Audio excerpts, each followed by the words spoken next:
Kembali lagi semuanya yang sedang bersantai sambil menikmati liburan. Pada saat ini kita akan kembali diperlihatkan dengan Xiao Yan berhadapan dengan 4 Raja Roh Mansion Surgawi yang tersisa.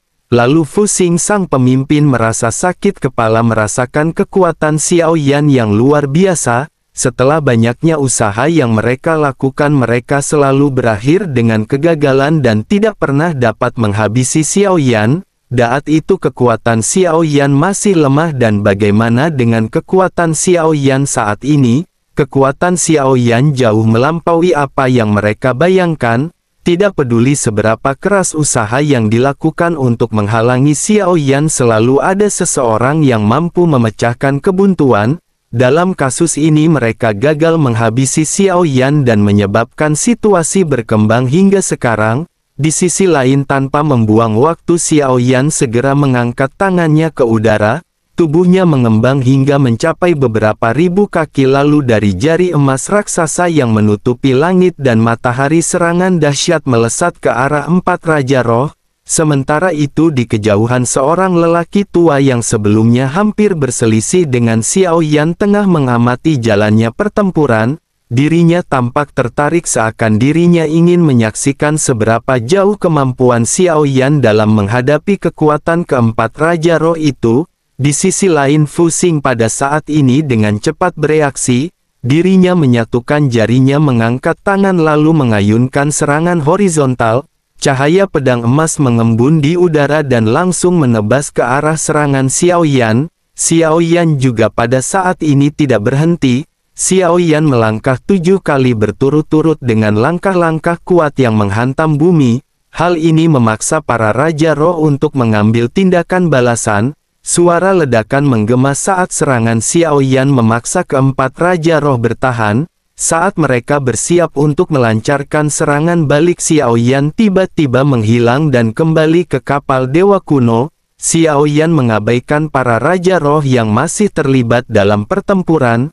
Kapal Dewa Kuno pada saat ini segera melaju dengan cepat menuju lautan pasir bintang. Fu Xing pun menatap ke atas. Api kemarahan tampak membakar di kedalaman matanya. Dirinya merasa telah dipermalukan karena saat tengah bersiap untuk menyerang balik, lawannya justru pada saat itu melarikan diri. Dengan amarah yang meledak, dirinya menjentikkan lengan bajunya dan tanpa ragu memimpin keempat Raja Roh mengejar Xiao Yan. Mereka berubah menjadi kilatan cahaya pelangi panjang yang mengarah ke lautan pasir bintang. Sementara itu Xiao Yan telah memasuki ruang pertama, ruang yang identik dengan tempat yang sebelumnya dimasuki Feng Xichan. Tidak lama kemudian para Raja Roh menyusul dari belakang Xiao Yan. Namun sebelum mereka sempat bertindak lebih jauh, Xiao Yan telah memilih salah satu pusaran air dan berpindah ke ruang berikutnya. Setelah beberapa kali berpindah tempat, keempat Raja Roh akhirnya terdiam di satu titik. Mereka menatap 3 pusaran air di atas kepala mereka dan mereka tampak kehilangan arah. Fu Xing dengan kemarahan yang semakin meluap hanya bisa menggertakkan gigi. Mereka terpaksa maju secara membabi buta. Sementara itu Xiao Yan pada saat ini masih terus melangkah maju. Xiao Yan hanya berhenti sejenak sebelum membuat pilihan dan bergerak ke ruang selanjutnya. Di sisi lain, Feng Xichan dan kelompoknya tengah menghadapi 3 binatang buas luar angkasa yang kekuatannya sebanding dengan keabadian Dewa Langkah keempat. Mereka bertahan mati-matian dengan mengandalkan jumlah orang yang banyak. Pusaran air di sekitar mereka tersumbat memaksa mereka untuk bertarung hingga para makhluk itu terbunuh sebelum bisa melanjutkan perjalanan. Xiao Yan yang melihat situasi ini melalui penglihatan wanita yang dikendalikan memilih untuk tidak terlibat dan terus melangkah dengan jalannya sendiri. Tempat ini bagaikan gua yang rumit dipenuhi dengan lorong bercabang, namun hanya satu yang mengarah keluar. Jika salah jalan, seseorang harus kembali ke titik awal. Kapal Dewa Kuno tetap melaju cepat tanpa berhenti menembus ruang demi ruang, selalu memilih pusaran yang tepat. Meskipun Xiao Yan menuju arah yang benar, Xiao Yan tetap bertemu dengan makhluk luar angkasa yang ganas. Tanpa pengecualian semua makhluk itu dihancurkan oleh kekuatan Xiao Yan. Saat terus melangkah di suatu tempat dalam area misterius, Xiao Yan menemukan sebuah kerangka duduk bersila. Tulang-tulang putihnya berkilauan dengan cahaya keemasan yang mengalir di dalamnya menunjukkan bahwa itu adalah sisa tubuh dari seorang keabadian dewa. Di perut kerangka tersebut terdapat lingkaran hitam sebesar telapak tangan yang dikelilingi lingkaran ungu.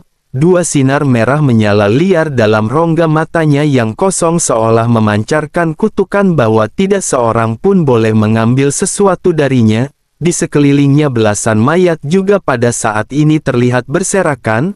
Tubuh-tubuh itu tampak telah dicacah dan disusun kembali secara acak menampilkan pemandangan yang mengerikan dan tragis. Dari situ terlihat bahwa tempat ini adalah bagian akhir dari lautan pasir bintang.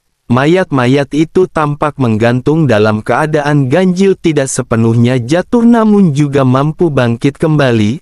Seolah-olah kekuatan aneh menekan mereka dari segala arah membuat Xiao Yan sedikit mengerutkan kening.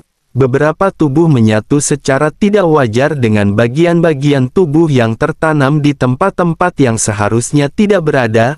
Bahkan ada kepala yang tumbuh di bagian bawah tubuh seseorang.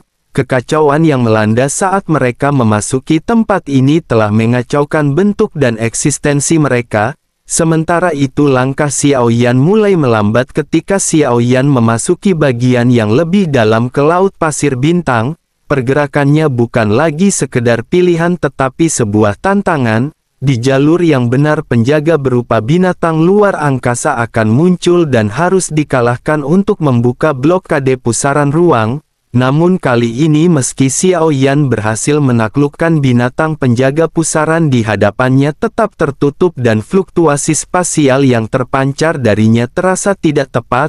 Terasa jelas bahwa ini tampaknya bukan jalur yang semestinya. Sepanjang perjalanan Xiao Yan telah mengumpulkan lebih dari 50.000 kristal waktu dan ruang.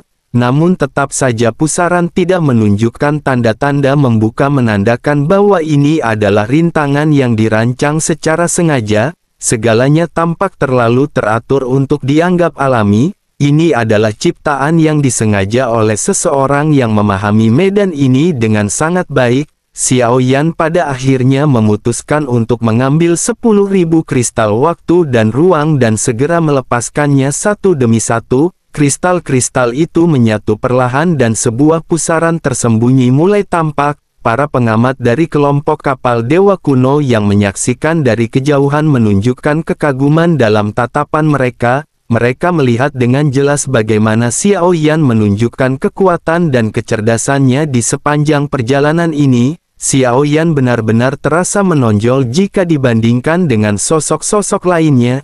Ye Beijing pada saat ini menatap ke arah Xiao Yan dengan tatapan dipenuhi dengan kekaguman. Dirinya menyembunyikan rasa sukanya di balik wajahnya yang mulai memerah. Sementara itu setelah berhasil mengungkap pusaran tersembunyi, Xiao Yan melangkah ke dalam dan tiba di sebuah platform melingkar. Di sana berdiri seorang manusia, bukan makhluk luar angkasa seperti yang sebelumnya Xiao Yan temui. Sosok itu berdiri tenang mengenakan pakaian putih dengan tangan bersedekap di belakang tubuhnya. Sorot matanya tajam, alisnya seperti pedang dan seluruh penampilannya memancarkan pesona muda yang misterius namun berwibawa. Tanpa perlu berkata-kata situasi di tempat ini akhirnya mulai terungkap. Sosok berpakaian putih itu ternyata adalah penjaga dari jiwa Gua Void. Dirinya telah lama berada di tempat ini dan seharusnya jiwanya telah menemukan tuan baru. Namun karena menolak untuk pergi, jiwa itu tetap berada di gua ini menunggu seseorang yang layak untuk melanjutkan perjalanannya.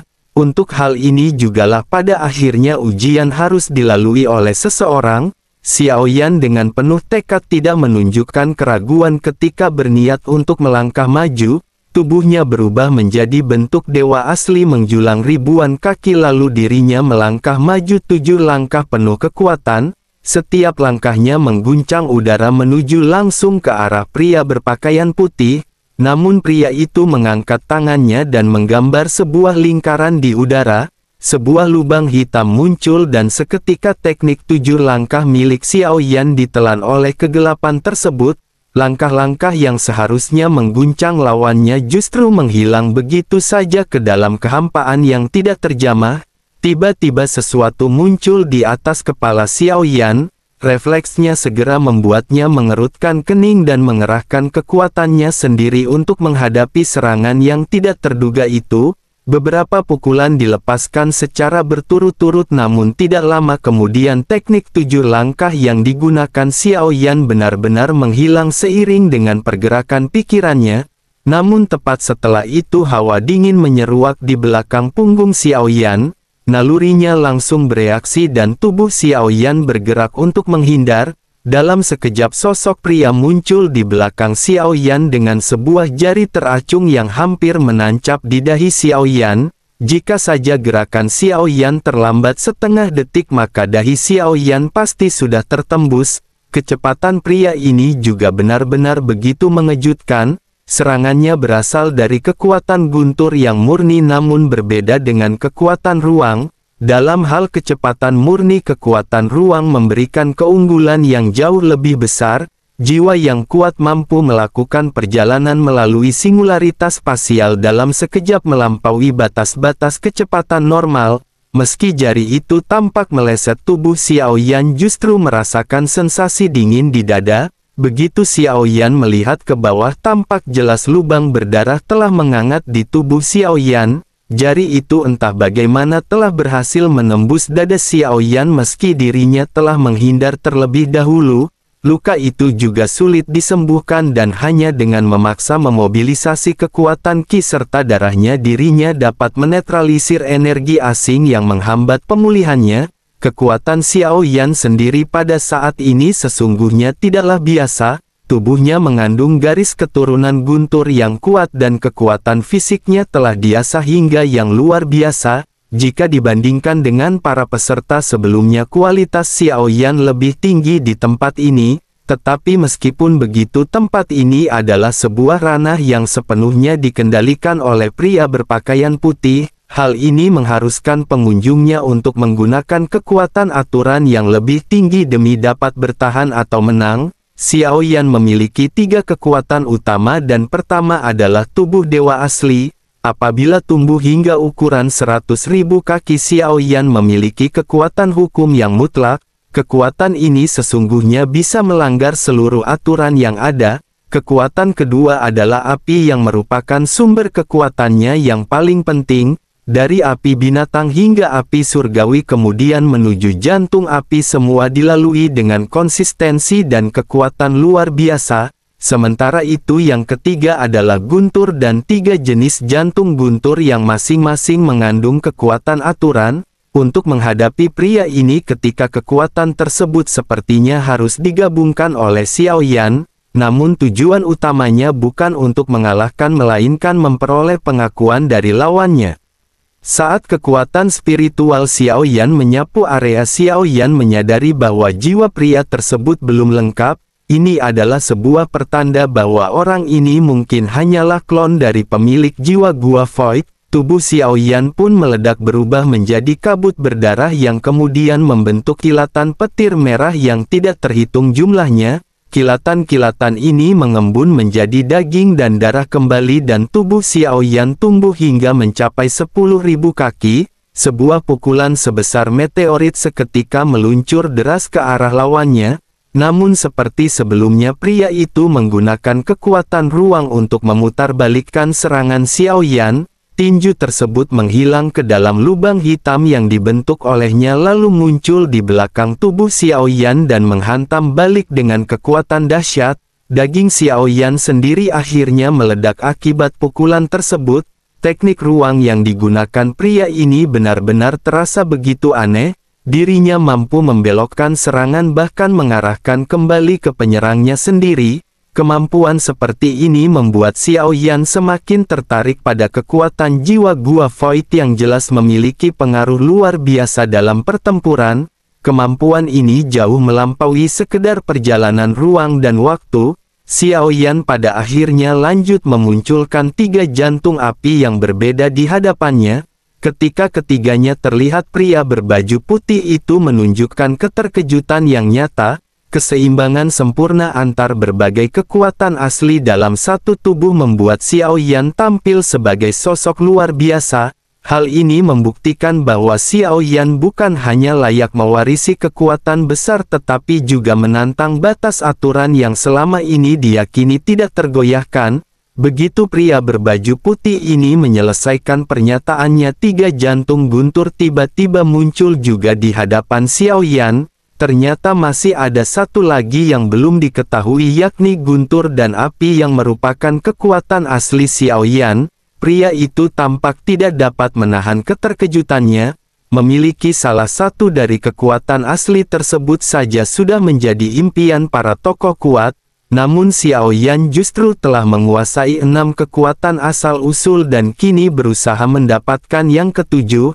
Jika Xiaoyan berhasil maka Xiaoyan akan menjadi satu-satunya yang memiliki ketujuh kekuatan asal yang ada di dunia ini. Dalam sejarah panjang yang tercatat memang pernah ada seorang yang mencapai titik tersebut namun jumlahnya sangat langka. Pria berpakaian putih itu pun terdiam sejenak lalu menatap ke arah Xiaoyan dengan pandangan yang berubah. Hanya satu orang yang pernah melakukannya sejauh yang dirinya ketahui. Sosok legendaris ini dikenal dengan nama yang mulia. Sosok itu pun memandang ke arah Xiaoyan dan tampak menunjukkan tanda-tanda identitas yang begitu akrab. Pria berpakaian putih itu pun menyadari sesuatu dan mulai menunjukkan sikap berbeda. Dirinya menghentikan serangannya, melambaikan tangannya dan membuka sebuah pusaran di udara. Xiaoyan dianggap sebagai kandidat yang paling layak untuk menjadi pemilik baru jiwa Gua Void. Namun ini hanyalah tahap awal dan masih banyak ujian yang menanti dan meski Xiaoyan adalah reinkarnasi yang mulia sekalipun Xiaoyan tetap harus melewati semua tahapan. Ujian yang dilakukan terhadap Xiaoyan adalah ujian kualifikasi dan Xiaoyan telah membuktikan kelayakannya. Dengan begitu maka jalan berikutnya terbuka di hadapan Xiaoyan. Sebelum melangkah Xiaoyan memberi hormat kepada pria itu sebagai bentuk penghargaan dan segera masuk ke dalam pusaran.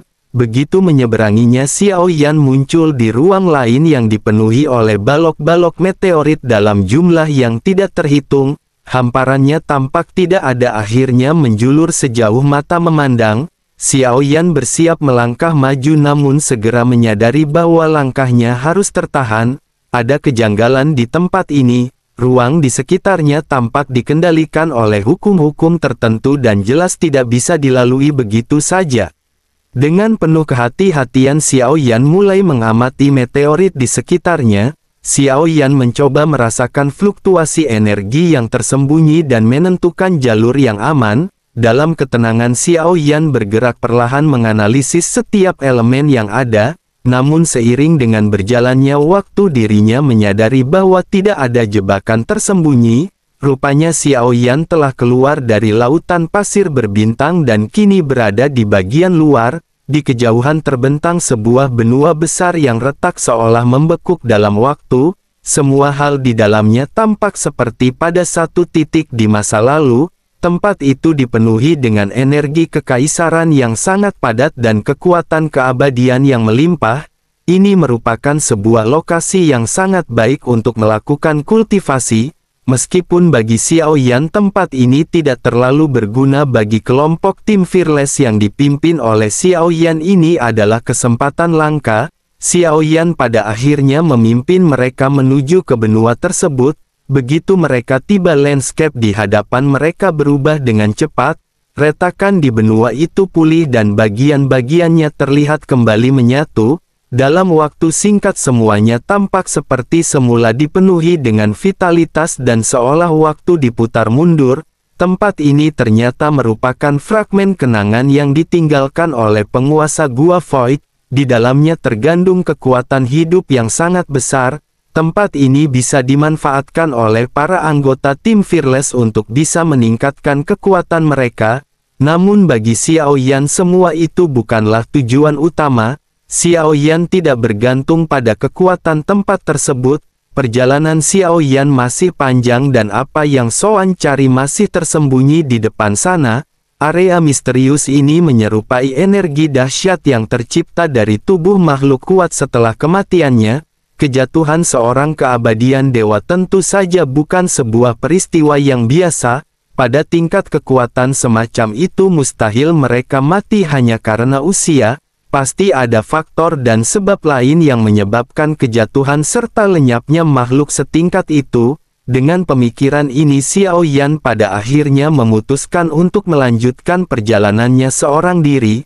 Tempat ini cukup aman bahkan bisa dianggap memiliki perlindungan yang tidak mudah dihancurkan. Terlebih lagi Xiao Yan juga merasa bahwa Xiao Yan pada saat ini telah berada di ujung tempat tersebut. Para Raja Roh seperti Fu Xing pasti pada saat ini masih terperangkap. Mereka tidak mampu keluar dalam waktu dekat bahkan Feng Xichan yang terkenal akan kecerdasannya tidak luput dari jebakan tersebut. Seiring waktu rasa terancam juga pada saat ini semakin menguat namun tidak ada lagi kegugupan di dalam diri Xiao Yan.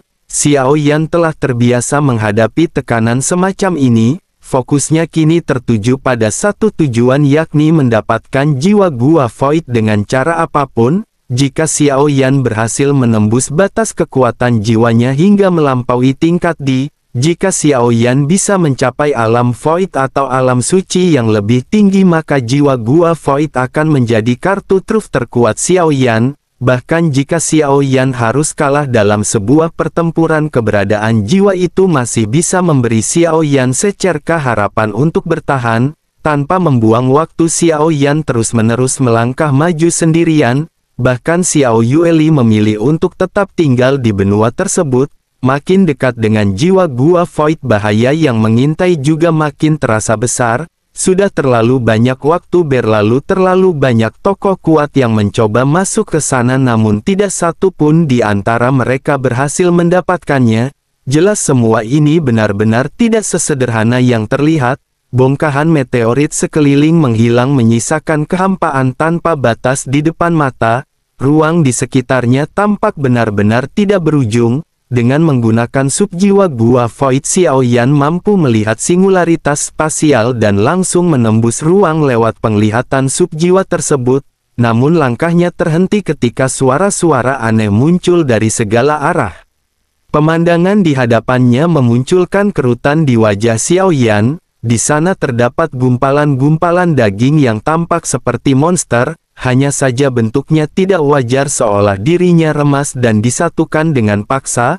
Makhluk-makhluk itu mencoba menggugah simpati menampilkan penderitaan dan mengisyaratkan bahwa mereka telah lama terjebak di tempat itu.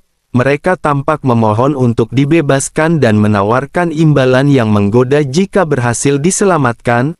Meski tidak terikat secara fisik makhluk-makhluk itu tidak bisa keluar dari ruang tempat mereka terperangkap. Mereka mengelilingi Xiao Yan dan tampak berusaha mempengaruhi keputusan Xiao Yan. Namun Xiao Yan pada saat ini tetap teguh. Di balik wujud bola-bola daging itu Xiao Yan merasakan kehadiran makhluk-makhluk kuat dan bahkan ada yang berada di tingkat keempat keabadian dewa. Jika mereka saja tidak mampu melepaskan diri berarti kekuatan yang mengurung mereka sungguh luar biasa. Namun Xiao Yan sadar bahwa diri Xiao Yan sendiri berbeda. Meskipun tingkat kultivasi Xiao Yan tidak setinggi mereka, Xiao Yan memiliki kekuatan asli. Jiwa gua void sekuat apapun hanyalah pecahan niat jahat yang ditinggalkan oleh pemilik sebelumnya. Keputusan Xiao Yan bulat dan Xiao Yan akan mencoba apapun rintangannya. Makhluk-makhluk itu terus mengeluarkan desakan dan suara-suara lirih yang penuh dengan kecemasan serta ketakutan menyuarakan peringatan bahwa Xiao Yan hanya akan mengalami nasib serupa jika nekat melanjutkan. Namun Xiao Yan pada saat ini benar-benar tidak tergoyahkan. Dengan satu hentakan kuat lautan api menyembur keluar dari langkah Xiao Yan. Kemudian api itu menyapu sekeliling mengusir segala gangguan di sepanjang jalan Xiao Yan. Lalu dalam pikirannya hanya ada satu tujuan yakni mendapatkan jiwa gua void sendirian tanpa gangguan dan tanpa adanya halangan belas kasihan yang mendalam.